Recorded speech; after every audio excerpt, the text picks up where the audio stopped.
Hello everyone, ইজিবিজি সিএসির চতুর্থ ক্লাসে আজকে আপনাদের সবাইকে স্বাগতম। আমি হামিম, আর আজকে আমি আলোচনা করব সেকেন্ড মেথড নিয়ে। গত 2 দিনে আমি আলোচনা করেছি ফল পজিশন মেথড এবং বাইসেকশন মেথড নিয়ে।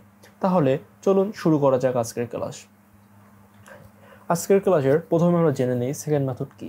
সেকেন্ড মেথড এটাও একটি নিউমেরিক্যাল টেকনিক, যার মাধ্যমে আমরা রুট ফাইন্ড করে থাকি। কিন্তু সেকেন্ড মেথড ইউজ করে রুট ফাইন্ড করার জন্য আমরা সেকেন্ড লাইন ইউজ করে থাকি এবং অনেকগুলো সেকেন্ড লাইন ইউজ করে আমরা রুট বের করে থাকি। আমরা গ্রাফের ক্ষেত্রে গেলে এটা ভালো বুঝতে পারবো। আর এখন আমরা জেনে নেই সেকেন্ড লাইনটা আসলে কি। আমরা যদি বৃত্তের দিকে লক্ষ্য করি তাহলে দেখতে পারবো যে এখানে ডায়ামিটার হচ্ছে বৃত্তের জ্যা, আর রেডিয়াস হচ্ছে বৃত্তের ব্যাসার্ধ। আর যদি এখন আমরা দেখি যে নিচে একটি সেকেন্ড মেথড লেখা আছে, সেকেন্ডটা হচ্ছে বৃত্তের জ্যা। আমরা যে বৃত্তের মধ্যে যে জ্যাগুলো হয় এবং একটা বৃত্ত অসংখ্য জ্যা হতে পারে, এই অসংখ্য জ্যাকেই বলে সেকেন্ড লাইন। আর সেকেন্ড লাইন ইউজ করে আমরা সেকেন্ড মেথডটা সমাধান করে থাকবো। আর বৃত্তের পরিধি দিয়ে অনেক সময় যে আমরা রেখাগুলো অঙ্কন করি তাকে ট্যানজেন্ট লাইন বলে। আর ট্যানজেন্ট লাইন ইউজ করে আমরা হচ্ছে নিউটন র্যাপসড মেথড করে থাকি। ভবিষ্যতে আমরা নিউটন র্যাপসড মেথড সম্পর্কেও জানবো। এখন সব কিছুরই একটা অ্যাডভান্টেজ দুটোই থাকে। আমরা প্রথমে অ্যাডভান্টেজগুলো জেনে নেই। আমরা যদি অ্যাডভান্টেজের দিকে লক্ষ্য করি তাহলে দেখতে পারবো এর কোনো ডেরিভেটিভ দরকার পড়ে না এবং এটি বাইসেকশনের থেকে অনেক ফাস্ট এবং এটি আন্ডারস্ট্যান্ড এবং ইমপ্লিমেন্টের জন্য অনেক সহজ।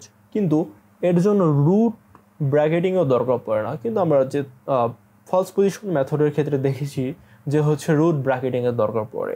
আর অবশ্যই ডিসঅ্যাডভান্টেজ রয়েছে, এগুলো অন্যগুলোর থেকে অনেক ধীরে কাজ করে, নিউটনস মেথডের থেকে অনেক ধীরে কাজ করে। এর জন্য আমাদের একটি নির্দিষ্ট রুট বা হচ্ছে নির্দিষ্ট রেখা আমাদের কল্পনা করে নিতে হয়, যেটি অবশ্যই তার মধ্যে রুটে থাকতে হবে। আর এটা অবশ্যই মাল্টিপল রুট, আমরা যখন একটা সমীকরণে যদি একাধিক রুট থাকে তাহলে আমরা এই মেথড ইউজ করতে পারবো না। তাহলে এখন আমরা গ্রাফের দিকে আগাই। আমরা যদি গ্রাফের দিকে লক্ষ্য করি তাহলে এখানে একটি কার্ভ আছে। এই কার্ভটি হচ্ছে আমাদের প্রদত্ত সমীকরণ। আমরা যদি কার্ভের দিকে লক্ষ্য করি, আমাদের কার্ভটি এই বিন্দুতে এক্স অক্ষকে ছেদ করেছে, তাহলে অবশ্যই আমাদের এই বিন্দুটি বের করতে হবে। এবং এই সমীকরণে প্রথমে আমরা এ বিন্দু এবং বি দুইটি বিন্দু ধরে নিয়েছি। এ বিন্দু আমাদের সমীকরণ বা কার্ভের যে স্থানে ছেদ করে সেটা হচ্ছে ফাংশন অফ এ, এবং বি বিন্দুটি যেখানে ছেদ করে সেটা হচ্ছে ফাংশন অফ বি। এবং আমরা ফাংশন অফ এবং কার্ভের যে সমীকরণ কার্ভের যে বিন্দুতে ছেদ করেছে এবং দুইটি বিন্দু আমরা যোগ করে দিয়েছি। এই দুইটি বিন্দু এক্স অক্ষকে যেখানে ছেদ করেছে সেটা হচ্ছে আমাদের x1, মানে এটা হচ্ছে আমাদের আরেকটা বিন্দু। এই বিন্দুর মাধ্যমে আমরা হচ্ছে আমাদের কাঙ্ক্ষিত রুটের দিকে এগিয়ে যাব।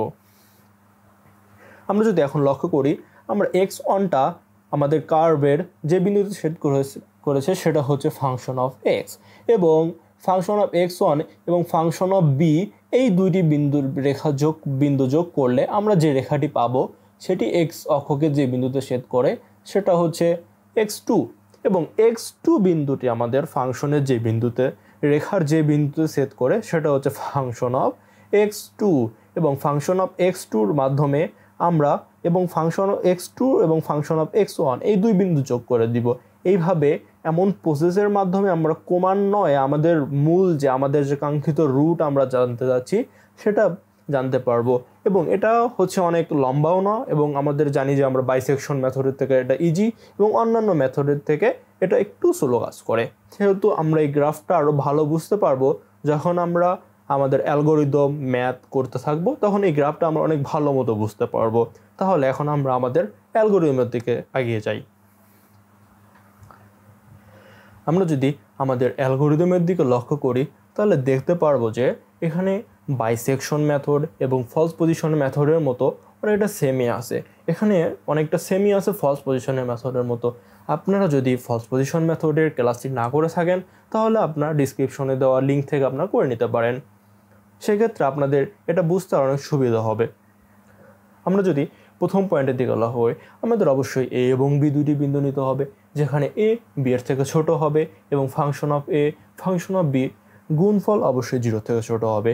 এবং এখানে ফলস পজিশনের মেথডের মতো 3টি ফর্মুলা রয়েছে, সেম টু সেম ফর্মুলা। শুধু এখানে আমাদের 3 নাম্বার পয়েন্টে গিয়ে একটু পরিবর্তন হয়েছে। আমাদের ফর্মুলা 1 আমরা ইচ্ছা করলে যে কোনো ফর্মুলা নিয়ে কাজ করতে পারি, আমরা সাধারণত ফর্মুলা 2 নিয়ে কাজ করবো। যেহেতু আমরা ফলস পজিশন মেথডেও ফর্মুলা 2 নিয়ে কাজ করেছি, তাহলে এখানে আমরা ফর্মুলা 2 নিয়ে কাজ করতে পারবো।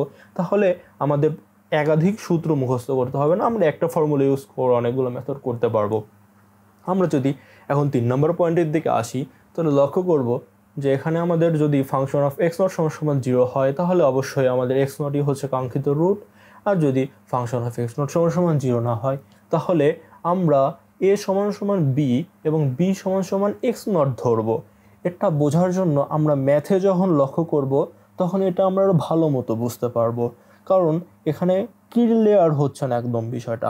তারপরে যতক্ষণ পর্যন্ত না আমাদের ফাংশন অফ x0 সমান 0 হবে বা ফাংশন অফ x0 এর মান একবারে 0-র কাছাকাছি যাবে, ততক্ষণ পর্যন্ত আমাদের চালাতে হবে। এটা হচ্ছে আমাদের নিয়ম, সব মেথডের ক্ষেত্রে আমাদের সেম নিয়ম প্রয়োগ করতে হবে এটা। এবং এই মেথডগুলো আমাদের ভালো বুঝতে পারবো যখন আমরা ম্যাথটি করতে যাব। তাহলে চলুন আমরা ম্যাথটি দেখি। আপনাদের বোঝার জন্য আমি এই ক্লাসেও ম্যাথটি সেম রেখেছি, যাতে আপনারা বুঝতে পারেন যে সেকেন্ড মেথডটি ফলস পজিশন মেথড এবং বাইসেকশন মেথডের থেকে কতটা ভালো এবং আমাদের কতটা কাজ কম করতে হয় এবং সময় আমাদের কতটা বাঁচিয়ে যায়। আমরা যদি লক্ষ্য করি ম্যাথের দিকে, তাহলে সেম এখানে ফলস পজিশন মেথড এবং বাইসেকশন মেথডের মতো আমাদের ফাংশন অফ এ এবং ফাংশন অফ বি এর মান বের করে নিতে হবে অ্যালগরিদমের নিয়ম অনুযায়ী। যদি 0 থেকে ছোট হয়, তাহলে সেটা হচ্ছে আমাদের রুটটি তার মধ্যে আছে, আর যদি 0 থেকে বড় না হয়, তাহলে রুটটি তার মধ্যে নাই। যেহেতু এখানে আমাদের 0 থেকে ছোট হচ্ছে, তাহলে রুটটি অবশ্যই তার মধ্যে আছে। তাহলে এখন আমরা দেখব যে কি করছি। তারপরে আমরা ফার্স্ট ইটারেশন করলাম। আমরা ফার্স্ট ইটারেশনে দেখতে পাচ্ছি যে x1 আমাদের যে সূত্র আছে, সূত্রটি আমরা প্রয়োগ করেছি। সূত্রটি প্রয়োগ করে আমরা একটি ভ্যালু পেয়েছি এবং এই ভ্যালুটা হচ্ছে 1.1667 এবং 1667টি আমি হচ্ছে এই সমীকরণে বসিয়ে দিব। এই সমীকরণে বসানোর পর আমরা একটা মান পেয়েছি যেটা 0 না এবং 0 থেকে ছোট। এখানে 0 থেকে ছোট বা 0 থেকে বড় হলে তার কোনো প্রভাব নেই। এখানে 0 না হলেই হলো, 0 হলে আমাদের ওটা হচ্ছে কাঙ্ক্ষিত রুট, এটা 0 না। তাহলে আমাদের আবার হচ্ছে ইটারেশন করতে হবে। আমরা সেকেন্ড ইটারেশনে যাব। আমি একটু আগে বলেছিলাম যে a সমান b এবং b সমান x0 ধরতে হবে, সেটা আপনারা ম্যাথে অনেক ভালো মতো বুঝতে পারবেন। এখানে যদি আমি লক্ষ্য করি, তাহলে দেখতে পাবো যে a সমান 2 ধরেছে।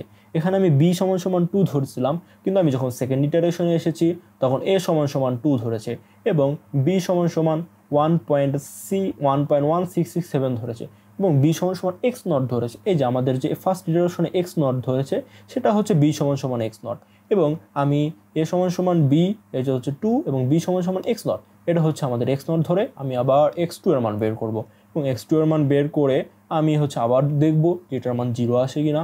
যদি এটার মান 0 না আসে, তাহলে আমার আবার হচ্ছে সেম ফর্মুলা কাজে লাগাতে হবে। এখানে আবার a সমান b ধরতে হবে।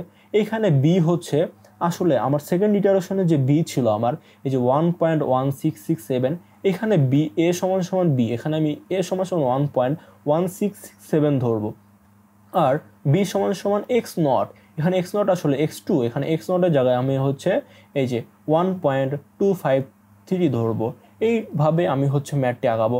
আমরা পরীক্ষার খাতায় করার জন্য এইটুকু করে তারপরে হচ্ছে আমরা এই গ্রাফটি দিতে পারি, তাহলে আমাদের কোনো সমস্যা হবে না এবং টিচারদের খাতা করতে অনেক সুবিধা হবে। যদি আমরা গ্রাফের দিকে লক্ষ্য করি, তাহলে দেখব যে আমার a, b এবং x0, এখানে আমি বলেছিলাম যে ফলস পজিশন মেথড এবং বাইসেকশন মেথডের থেকে সেকেন্ড মেথড অনেক সময় কম নেয়। দেখুন এখানে হচ্ছে সেকেন্ড মেথডের ক্ষেত্রে আমি মাত্র 5 বার ইটারেশন করতে হয়েছে, কিন্তু আমি যদি লক্ষ্য করি যে আমার বাইসেকশনের মেথডের ক্ষেত্রে 11 বার করতে হয়েছিল এবং ফলস পজিশনের মেথডের ক্ষেত্রে 9 বার করতে হয়েছিল, কিন্তু আমাকে এখানে আমি 5 বার করলে আমি আমার কাঙ্ক্ষিত মূলটি পেয়ে যাচ্ছি। তাহলে অবশ্যই এটা আমার অনেক সময় বাঁচিয়ে দিচ্ছে এবং ওদের থেকে অনেক ফাস্ট। আমি যদি এখন, যেহেতু আমার ম্যাথ বোঝা শেষ, তাহলে অবশ্যই আমাদের কোড বুঝতে কোনো সমস্যা হওয়ার কথা না। আমি যদি কোডের দিকে লক্ষ্য করি, তাহলে দেখতে পারবো যে কোডের দিকে যদি আমি লক্ষ্য করি, তাহলে দেখতে পাচ্ছি যে কোডটা অনেকটা সেমই বাইসেকশন এবং ফলস পজিশনের মেথডের দিকে। কিন্তু এখানে আমি কোডে সামান্য একটু চেঞ্জ করেছি। আমি আপনাদের বলেছিলাম যে আমরা হোয়াইল দিয়েও করতে পারবো। এখানে আমি এনের যে মান, এখানে এনের মানটা আমরা বের করি নাই, এখানে আমরা হোয়াইল কন্ডিশন ইউজ করে আমরা হচ্ছে আমাদের কোডটা করেছি। যাতে আপনারা ইউজ করলে, আপনার ইচ্ছা করলে ওখানেও আপনারা হোয়াইল ইউজ করে করতে পারেন। এখানে ফলস পজিশন এবং বাইসেকশন মেথডের মতো সেম, আমরা প্রথমে এবং আমাদের অ্যালগরিদমের মতো সেম, আমরা প্রথমে ধরে নিব এফ সমান সমান এক্স f1 এবং x নট ধরে নিব, তারপর হচ্ছে if সমান সমান f1 = 0, তারপর হচ্ছে আমরা 0 ধরে নেব। যদি 0 হয় তাহলে হচ্ছে আমার কাঙ্ক্ষিত রুট আমি পেয়ে যাব, আর যদি 0 না হয় তাহলে হচ্ছে f2 সমান সমান 0 হয় তাহলে 0 আমাদের f2 কাঙ্ক্ষিত, x1 কাঙ্ক্ষিত রুট, এবং দুইটির গুণফল যদি 0 থেকে বড় হয় তাহলে রুট নেই। আচ্ছা, এখন এটুকু হচ্ছে আপনারা সবাই বুঝে যাবেন অনেক সহজেই। এখন আসি এখানে হচ্ছে i সমান সমান 1 ধরে নিয়েছি এবং কন্ডিশন হচ্ছে ট্রু। আমি হোয়াইল লুপ চালাবো। হোয়াইল লুপে এখানে আমি সূত্রটি লিখেছি। সূত্রটি লেখার পরে আমি এখানে x1, আমি যে একটু আগে আমি a সমান সমান b ধরেছি এবং b সমান সমান x নট ধরেছি, এটাই হচ্ছে এই কাজটি আমি এখানে করেছি।